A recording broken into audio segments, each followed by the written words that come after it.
Major story and puzzle spoilers starting now. In our last Blueprints video, we dove deep into the main story of the secrets of Mount Holly, the truth of the royal bloodline, the road to Room 46, and beyond. But one of the things that makes this game so rich is the additional stories that exist on the edges of this main tale. In this video, we'll dig into all we currently know about 3 stories: the Baroness Auravei and her will, Denny Revane and the Red Letters, and the Curse of Blackbridge.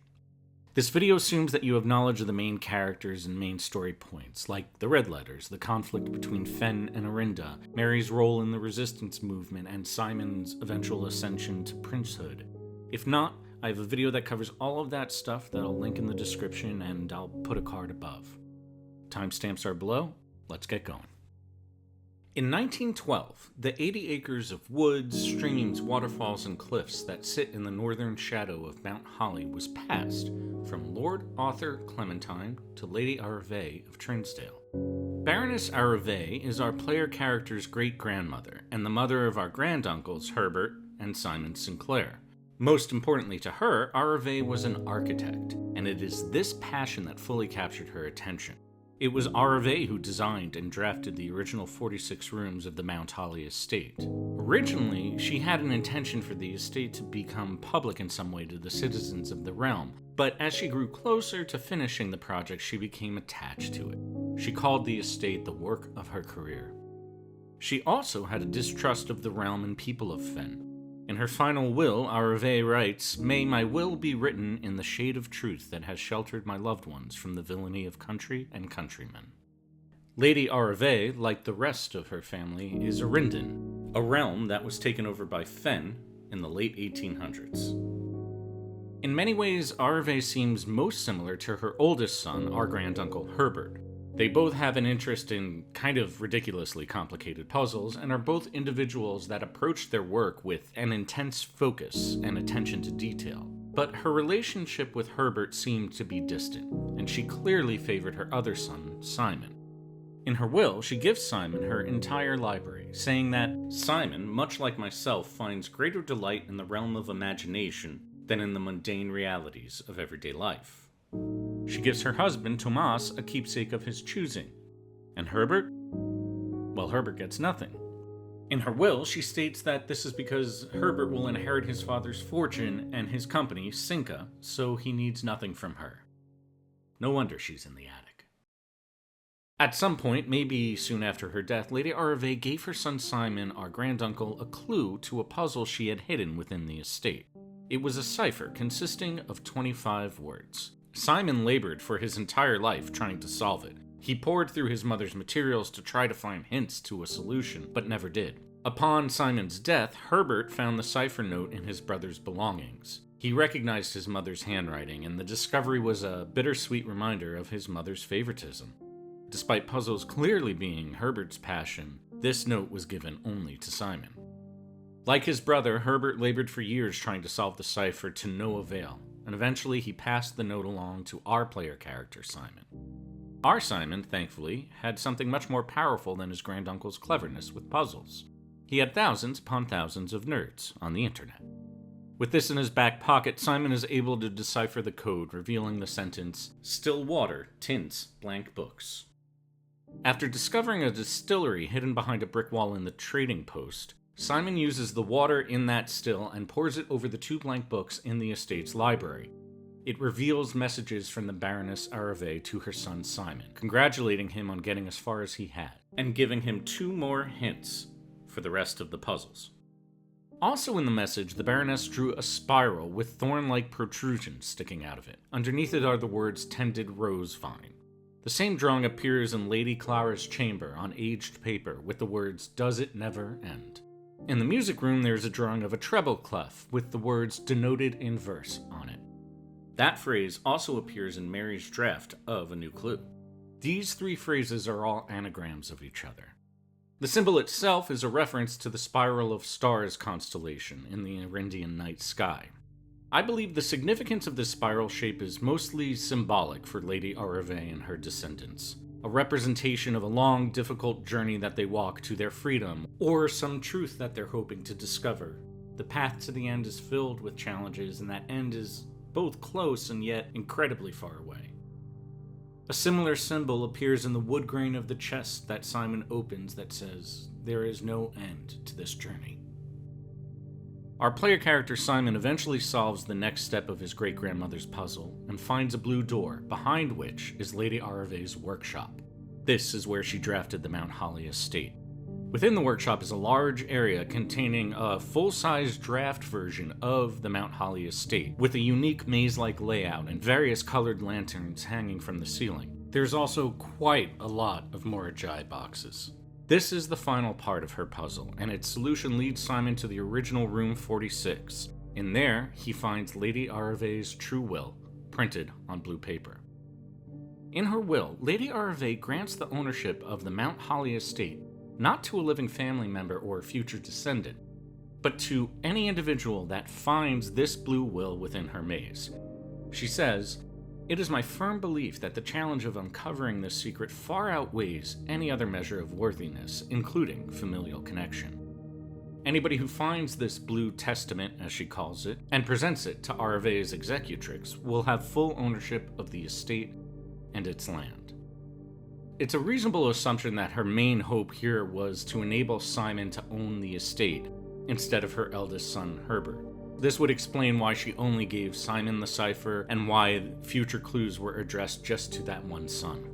Overall, the will and the letters left by Baroness Auravei paint her as a strong and defiant person, a person who valued her own way of thinking far more than any other. So much so that she had actually created a method where someone potentially unsympathetic to her family's cause, the Arindon Ascension, could gain ownership of the land that housed the original Arindon Castle. In our story, it is Simon who finds the will. So the estate ownership essentially remains the same between Herbert's and Auravei's wills. There's no actual practical difference. But this final puzzle gives us a strong sense of the relationships between a mother and her two sons. One she was most like, and the other who she most loved. Denny Revane was a Cinca employee who worked at the estate as the groundskeeper, starting in 1988, soon after Mary's disappearance and the theft of the Red Crown. He was fired in March 1992 for, and I quote, "suspicion of blackmail and not watering the plants." Simon learns about Denny through a variety of letters throughout the house, but the most revealing is Denny's gardener's logbook, which Simon finds behind a recently sealed brick wall in the greenhouse. As a horticulturist, Denny made a significant discovery while working at the estate. Through his experiments, he was able to create a flower with a fruit that was identical to a gemstone. He brought this exciting discovery to his supervisor, Randolph Moore, the lead lab technician who sends Simon helpful letters in the mailroom. Denny hoped that his discovery would be made public and he would receive both fame and fortune for it. However, he was soon informed that Cinca wanted to keep this unique flower secret, using it instead to provide cheap drafting materials for their company. The decision understandably angered Denny. He became increasingly bitter and checked out of his work. The grounds around the estate fell into disrepair and he considered quitting. In January of 1991, Denny overheard a conversation between employees stating that the staff contracts were hidden in a secret room 46 that was north of the antechamber. This news ignited a new passion for Denny, one focused on hurting the company that hurt him. For the next months, Denny combed over the entire estate looking for a way to get into that magic room 46. During this time, he discovered an old distillery behind a wall in the outer room's trading post. Seeing an opportunity to get the money that he deserved, Denny repaired the equipment and began to make and sell liquor using the vegetation from the Mount Holly estate. Initially, he sold the product to the estate staff, even building a bar in the billiard room during a time period when the Baron was away doing a residency in Trinsdale. He was supported by some of the other estate staff. Bridget, the maid, served as bartender. Christoph helped with a variety of tasks, and was somebody who Denny seemed to have some sort of dirt on. Even Kirk Darren, who was brought on by Herbert to serve as the head of security, was bribed to change the billiard room into a speakeasy. Eventually, the Baron returned and the speakeasy was shut down, but Denny began to sell his alcohol outside of the state. There was a client in Trinsdale, and he was trying to make something happen in Reddington, but eventually all of this fell through, the deals dried up, and Denny resealed the distillery room. In August of 1991, Denny finally discovered the underground sanctum and the lever to room 46. Now, instead of thinking through how he was going to approach this, Denny just delayed for a week, and then on impulse made a run for the room. In room 46, he grabbed his contract, but he also discovered 8 incriminating letters in the Baron's desk. He took these as well. And so, Denny began blackmailing Herbert using those letters. Now, in my previous story video, I mentioned that I thought Denny actually wasn't the blackmailer, that the tone between the letters and his diary was too much. But after some very appreciated prodding from a viewer in the comments, I went through everything again and now feel that he was the main, at least, blackmailer. Denny initially sent Herbert a blackmail note, like a really cliche one with magazine letters, saying that he would return the 8 letters for 100 gold each. He made at least some of the blackmail letters on the estate, in the secret area of the greenhouse. We see there that there are cutout magazine letters that match the blackmail letter, and a box of red envelopes. He was fired from the estate half a year after he stole the letters. Though clearly Herbert suspected it was Denny as the blackmailer, Denny was never directly accused or taken to account. He was simply fired. Soon after stealing the letters, Denny began to feel guilty about his actions. A letter in his handwriting accompanies Red Letter 1 and shows ambivalence about the bribery scheme. His comments in the margins of his logbook also show that he was feeling a lot of shame of what he did and how he was acting. Part of his guilt is no doubt due to his discovery of Herbert's support of the Arindan cause. In the final letter, Denny reveals that he sympathizes with those political beliefs. On the envelope of the 8th letter, he puts the figure 8 in its symbolic form, a reference to the old world and its ways. After that, Denny disappears from the Sinclair family's story. As a result of the bribery, Herbert puts the incriminating letters in safes across the estate.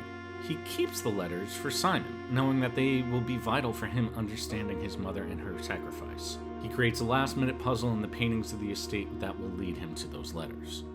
Simon eventually uncovers all of the blackmail letters except for the 3rd red letter, which is nowhere to be found on the estate. He experiences a vision from Alzara, the fortune teller in the rumpus room, that says he will never find this letter, and that does seem to be the case for him and us. I think unless new content is created for this game, this is the last that we will hear of the missing letter. And so, the content of that letter and the reasons for his absence remains a source of speculation, or an inspiration for our imagination. The Curse of Blackbridge is one of the most intriguing side stories in the Blue Prince. We get one big chunk of lore in a book, but then for the most part, that's it. However, despite that, the effigy at the center of the story plays a vital role in the final ritual Simon performs to symbolically ascend as the Blue Prince. The story of the curse had been passed down from generation to generation and had taken many forms in the realm. In the foreword of his book, The Curse of Blackbridge, author Redford Ewing states that in his research, while the details of the story changed over time, the heart of it has remained true. He then goes on to recount the story as told to him by his grandmother. The story he tells is about a 13-year-old street kid named Jesper, who joins a brutal outlaw group called the Angry Hounds. The Hounds make their home and base of operations in a hidden cave in Blackbridge Canyon. Jesper's job was to gather berries for the crew. One day, he travels 3 hours on foot and comes upon a rich field of berries. As he fills his basket, he's interrupted by a man driving a carriage. The man is dressed in the clothing of royalty, yet he drives the cart himself, so there's something weird going on. The boy ends up assaulting and tying up the man, hoping to steal his riches. Instead, he just finds a wooden rectangular box in the carriage. The box is carved with totemic symbols, which Jesper recognizes as images from the old world. Jesper breaks open the box and discovers a simple stone effigy. At that moment, he is told by the man that he is now cursed, and as soon as Jesper walks 13 steps, he will die. Jesper bludgeons the man to death with the effigy and jumps on the carriage to ride back to the cave. When he arrives, he is mistakenly shot through with an arrow by one of the members of the Angry Hounds. They bury him in the cave with the effigy serving as his tombstone. However, his carriage ride had caught the attention of patrolling blackguards, the guards for Arinda Ares. And while the Angry Hounds are sleeping, the blackguards cave in the entrance with explosives, sealing in the entire crew of criminals, sentencing them to a slow death. After he reads Ewing's book, Simon is able to buy what's called the Cursed Coffers from the Mount Holly gift shop. This then appears permanently as an object in the outer room's shrine. When Simon opens the box and takes the effigy, he is cursed, his step count decreasing to 13, along with other various negative effects. Through its placement in the shrine and its appearance on the classroom geographic map, the box is clearly connected to the people before the time of Horus. But there's no information as to who found the effigy, who brought it to the estate. In the book, there's a section where Jesper and the royal man talk about where the boy has walked from. We could use that to make some guesses about the royal man's identity. Now, this is all a bit loose, but here we go. We learn in the book that Blackbridge Canyon is close to Tanner Fork. We also know that the boy walked 3 hours in the direction opposite of Tanner Fork. From the school final exam, we know it's a 2-hour drive between Tanner Fork and Trinsdale, so that gives us a bit of a sense of distance. With all of that information, I think it's a solid guess to say that Jesper had wandered upon the lands of the Mount Holly estate, with its lush holly plants and berries. This means that the royal man is likely related either to the original King Orys or perhaps the Desolé line. The effigy and curse is closely attached to Simon's lineage and the royal line of Arinda. This is something that both Herbert and Simon's mother Mary seem to know. Herbert named the computer network for the estate Blackbridge, and Mary leaves the clue that says deadly is the stone for her son to find to guide him to the effigy. We don't know who placed the curse or why they did it, but with the curse so embedded in Arindan history, it pushes us to consider that we've been seeing this all from one perspective. And though it's pretty clear that Fen is an abusive, totalitarian regime, the presence of the curse lets us know that there is darkness in the history of our heroes as well. One they cannot escape. As far as I've been able to discover, that is all of the major information we have about the curse, the Baroness Auravei, Denny Levane, and the Red Letters. If I missed anything big or small, please drop a note in the comments.